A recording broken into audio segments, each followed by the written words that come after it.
Hello everybody, welcome back to the Big Cat Sanctuary, where we are going live today with our fabulous Eurasian Lynx Petra.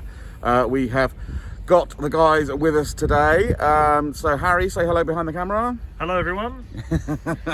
And tell us what we're going to be doing today, my dear. Hello. What's happening? We have Petra with us today, so she's just having her breakfast today. She's having some quail, just on a nice tong feed. We do 2 feeds a day. One will be a tong feed through the mesh, and the other will be an enrichment feed. So she'll have her second half later for dinner in an enrichment feed, and this morning is her tong feed.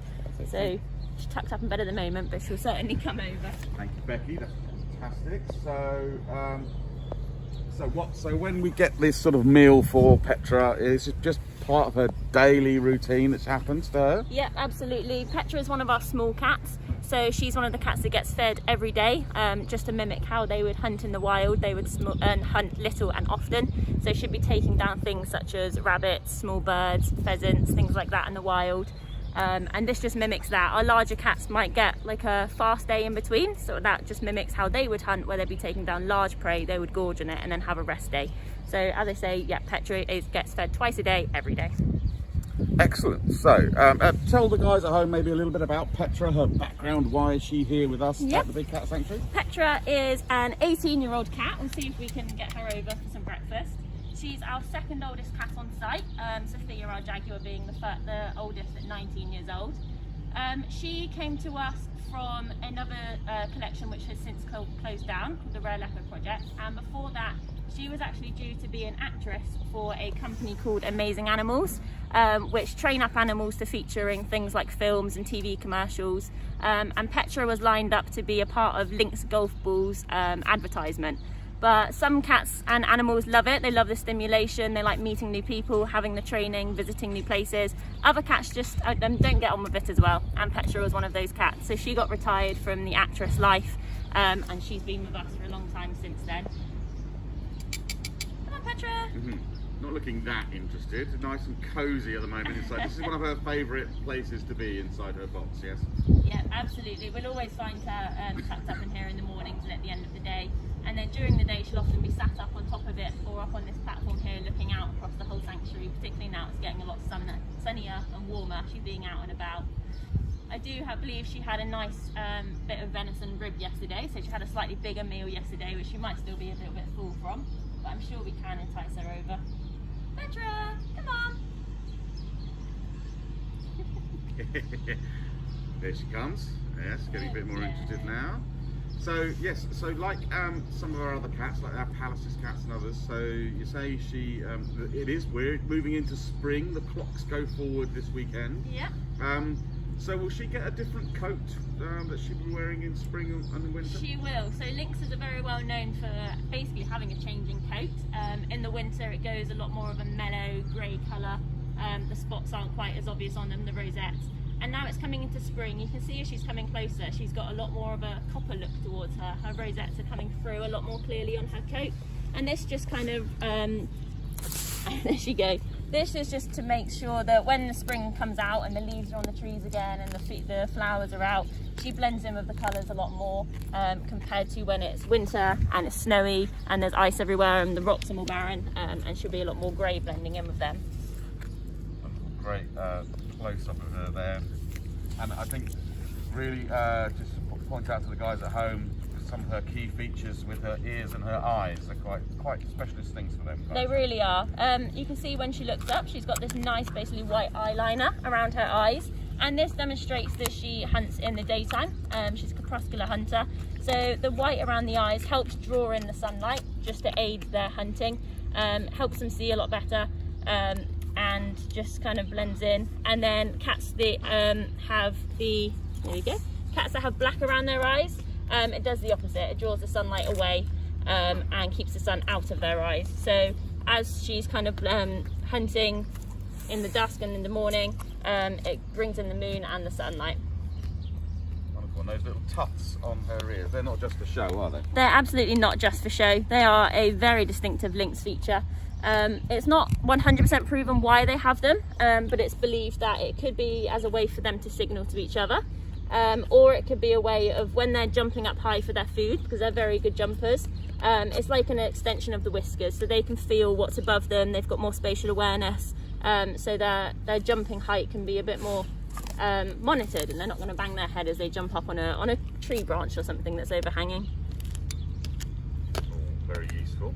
So guys at home might be interested in knowing, so we're feeding quail here today. Yep, quail. So but it's got all the feathers on and everything, right? And she's just digesting that. Is that, people might wonder, is that safe for her to eat, you know, a bit of feather and a quill? Yep, so all animals, particularly cats, obviously taking down their prey. A lot of them will be selective on what they eat. Without being too graphic, they might try and avoid the things such as the fur and focus more on the meat and the insides, but the feathers come as part of that. That's easily digestible for them. It passes through very well, and actually it helps them a lot, because what it does is it acts basically like a toothbrush. It helps take all the plaque off their teeth or all the dirt, and it just kind of keeps everything in their mouth in check and gives it a good clean. And you can see that she is leaving the parts that she's not so interested in. For example, all of the wings are still left here on the floor, so she's obviously decided that there's a bit too much feather on there compared to meat ratio, and she's not being interested in those. But for example, these feathers here on the legs, that's just going to give her teeth a nice good brush and keep her teeth in good health. Excellent. Certainly enjoying that. She absolutely is. So there are actually 4 types of lynx that are known in the world. As James said, Petra is one of our Eurasian lynx. These are one of the most common species of lynx that are around. You can find them, as the name suggests, across Europe, Central Asia and into Russia. We once did have them here in England about 1,600 years ago. They were very heavy here in England, up in Scotland, but unfortunately we hunted them to extinction. There are plans to bring them back again in the future. They're looking at the Kielder Forest in Northumberland as one of the potential release sites, to take basically wild lynx from Europe and bring them over and try and release them back again into England to help combat the heavy population of deer that we have here. There are also the Iberian lynx, which is the rarest subspecies of lynx that is out there. They're found only across Portugal and Spain, and there's only approximately, I believe, about 300 to 500 individuals left in the wild, so they are becoming a lot rarer. We've also got the Canadian lynx, obviously up in Canada. They're a lot bigger than these guys. Their feet are like huge snowshoes to help them move across the snow. And then there is also the bobcat, which is found in the Americas, very heavy, especially across Central America.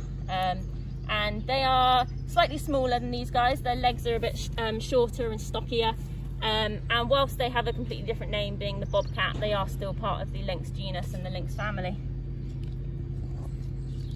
Amazing to know. And I guess these guys are facing similar threats wherever they are out in the wild. What are those sort of threats that they're facing? Definitely. One of the main ones is habitat loss. Particularly across like Europe, a lot of highways are being built, motorways are being built across the lands, and that is obviously cutting right through their habitats, cutting off populations from one another, making it a lot more difficult for them to travel around. One solution that's being used to combat that is underground tunnels, wildlife channels underneath the motorways. So these will just be wide openings that allow the wildlife to travel safely underneath or even over if it's in the bridge format, and just helps them avoid all the traffic. Another issue for them is of course hunting, particularly in America and Canada. There are places where it is legal for hunting to still happen. Sometimes that is regulated and there is a quota that can be hunted, and if it goes above that, no more can happen for the rest of the year. But in some places it is unregulated, and hunting can happen freely. Obviously, I was saying Petra does have a lovely coat, and sometimes that coat is very much sought after for fur. So that is their massive issues. But as I say, there are a lot of conservation efforts out there to combat all this and to preserve them. The Iberian lynx have a lot of conservation projects going on to help boost their numbers again. And as I say, we're trying to rewild places that did once have lynxes but no longer do, just to kind of help build up the population and give them the habitat back that they deserve. Yeah, fantastic. I know that's where we've put support in last year for the Iberian lynx projects. Flora and Fauna are running out there, so when you guys at home are donating, if you're doing a cat care gift or donating for the competition we've got running to come and be here and obviously be part of filming at the sanctuary, then part of what you're giving us is obviously going out to amazing projects for Iberian lynxes and all the other cats that we've got here. You can see behind us the cow Amasia, wondering why it's not their turn this morning to have a bit of food. So, but Becky, so food is one thing for cats, enrichment is another. Yep. So there's many other things that you do for these guys just to keep them active and involved. Just maybe explain to some of the guys at home what might happen for another point of the day for a cat like Petra. So for Petra, as I say, we can do various enrichment types of opportunities. We can put her food kind of hanging up in her tree. This encourages her to climb a lot more, use her muscles a lot more. For example, her enrichment I've made for her later is more of a sensory, smelly enrichment rather than a physical one. So she's got a paper bag with lots of paper in it and jingly balls that add a nice noise effect to it, and she can bat them around, and it's got a smell on it. I put some Estee Lauder on it, so that's a nice perfume that can give her a bit more of a sensory enrichment rather than a physical enrichment. And then obviously we do other things as well. We might put various different types of foods in there, a lot of them like Marmite and Bovril and gravy. So we can stick all sorts of things like that in there for them as well, and you'll often see them rolling around in it and trying to cover their whole bodies in it, just because they can't get enough of the smell. So all sorts. Amazing, fantastic. Really good to get a nice close-up shot here. Petra, she's enjoyed her breakfast, I do believe. She has indeed, she has indeed. Quite a calm cat, she's quite happy sat there and obviously interested in the food, but not worried about us being around at all. Not at all, not at all. She's also one of the stars on our photography days as well, isn't she, James? Absolutely, as I think Becky said earlier, when she's not inside her little hut back out there, she does like to be up top and purveying the world around her, and that gives her a great shot of her just sort of with those amazing ears and eyes and that fantastic fur that she has on her. Little lingering look there. Finish the bucket, Petra, I'm afraid to say. That's your breakfast over. Yep.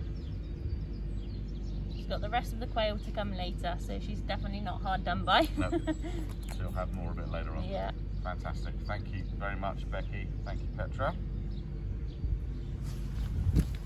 Well, there we go, ladies and gents. Hope you enjoyed that little breakfast treat with Petra the cat there. Thank you for joining us.